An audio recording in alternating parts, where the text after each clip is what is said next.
I'm talking to Russian sources. They have said a couple things. One, this is a very big incursion, and the Ministry of Defense of Russia was not prepared for it.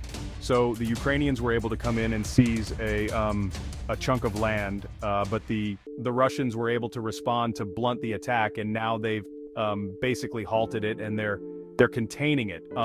Have they surrounded it? No, because the Ukrainians still have the border with the Sumy regions. The Ukrainians still have some lines of communication, but these lines of communication are susceptible to interdiction.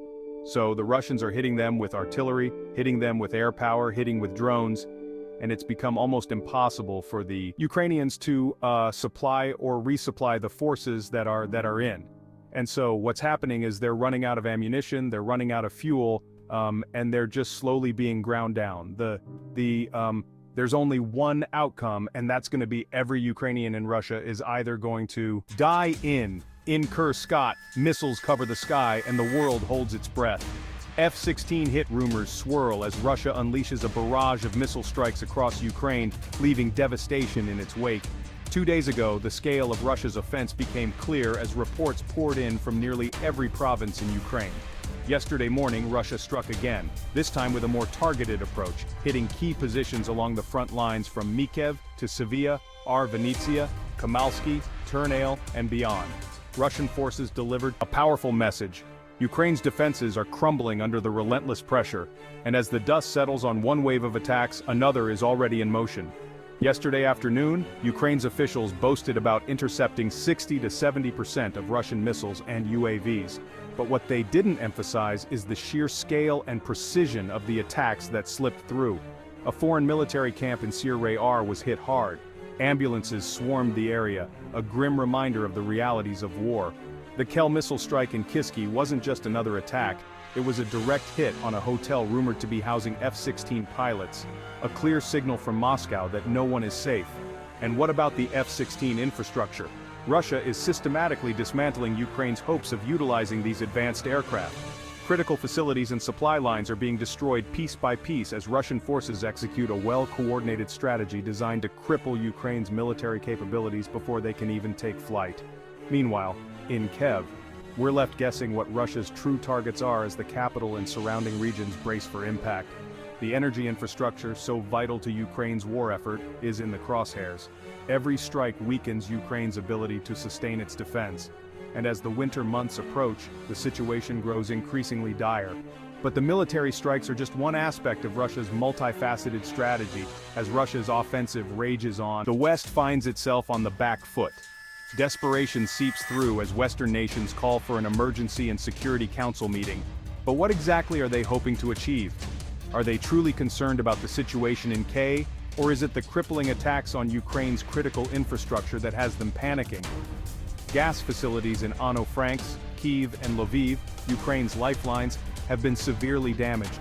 Lviv, in particular, the West's largest gas reserve, has taken a devastating hit, leaving European leaders fuming and scrambling for solutions. And then there's the matter of Russian waves allegedly entering Polish airspace, penetrating 15 kilometers deep before being brought down. Poland blames bad weather for its failure to intercept the drone. What a convenient excuse. But let's be clear, this is more than just a weather mishap. It's a stark reminder of the West's vulnerability in the face of Russia's growing technological prowess. And as tensions rise, we are likely to see more of these incidents, each one pushing us closer to a broader conflict. Yet, as the West struggles to respond, the situation on the ground in Ukraine takes another dramatic turn. Desperation is driving Ukraine to take increasingly risky actions in a bold yet ultimately futile move. Ukrainian forces crossed the border at Natha, aiming directly at Belgrade. This isn't the first time Ukraine has attempted such an audacious strike. Historically, these efforts have been more about making headlines than achieving any real military success. And this time is no different. The Russian response was swift and decisive. Ukrainian forces were quickly repelled, their troops scattered, retreating into the forest or back across the border. Reports from the ground suggest that the Ukrainian attack was more of a symbolic gesture than a serious military effort. Local residents near Belgrade reported no significant engagements, further fueling speculation that this was merely a diversionary tactic designed to sow confusion and panic among Russian forces. But if Ukraine's goal was to create chaos, it has failed miserably. Russia's military is too disciplined, too experienced to be swayed by such amateur. And let's not forget, Belgrade isn't just another city. It's a key strategic location for Russia, serving as a vital supply hub for its operations in Ukraine. Any attempt to destabilize this region would require a massive, well-coordinated effort, something Ukraine is simply not capable of at this stage of the conflict. Their attempt to breach Belgrade's defenses is not only reckless, but also reveals their increasing desperation as Russian forces tighten their grip. As the battle lines shift, Russia prepares to deliver a crushing blow on another. Russia isn't just reacting, it's anticipating, striking where it hurts the most. In Kyiv and Sumy, Russian forces launched a series of precision strikes targeting Ukrainian artillery positions. The destruction was absolute, one system obliterated along with its 15-man crew. But Russia didn't stop there. Temporary Ukrainian military deployments, hastily assembled to shore up their defenses, were also targeted. These strikes weren't just about inflicting casualties, they were about sending a message. Russia knows where Ukraine is vulnerable, and it will exploit those weaknesses mercilessly. And what's more, these counterattacks are part of a broader Russian strategy to encircle and isolate Ukrainian forces. The goal is clear, cut off supply lines, disrupt communications, and force Ukraine into a defensive posture that will ultimately lead to their collapse. This isn't just about territory, it's about breaking Ukraine's will to fight. Each strike, each engagement, is carefully calculated to maximize pressure on Ukrainian forces, forcing them into positions where they can be systematically dismantled. But as the battlefield dynamics evolve, the war's reach extends far beyond the front. While the battles rage on the ground, a shadow war is unfolding, one that involves espionage, intelligence, and a high-stakes game of cat and mouse. Russia has accused Ukraine, with full backing from the West, of preparing chemical weapons attacks. The evidence is there, plain as day, but predictably, the West turns a blind eye. Ukraine is clearly resorting to more extreme measures as it becomes increasingly clear that conventional warfare is not in their favor. This is the nature of the beast. When you're losing on the battlefield, you turn to more desperate and dangerous tactics. And then there's the IEA, supposedly a neutral body, yet their actions have raised more than a few eyebrows. Their presence in Russian-controlled territories, particularly at the Zaporizhzhia nuclear plant, seems more about gathering intelligence for Ukraine than ensuring nuclear safety. Last year, Russia exposed a scandal when a member of the IEEA was caught photographing Russian defensive positions inside the plant. Not long after, Ukrainian forces attempted a daring but ultimately failed raid across the river. Coincidence? Hardly. This isn't just about a single incident, it's indicative of a larger pattern. The West, under the guise of international oversight, is actively gathering intelligence to aid Ukraine's war efforts. But Russia isn't naive.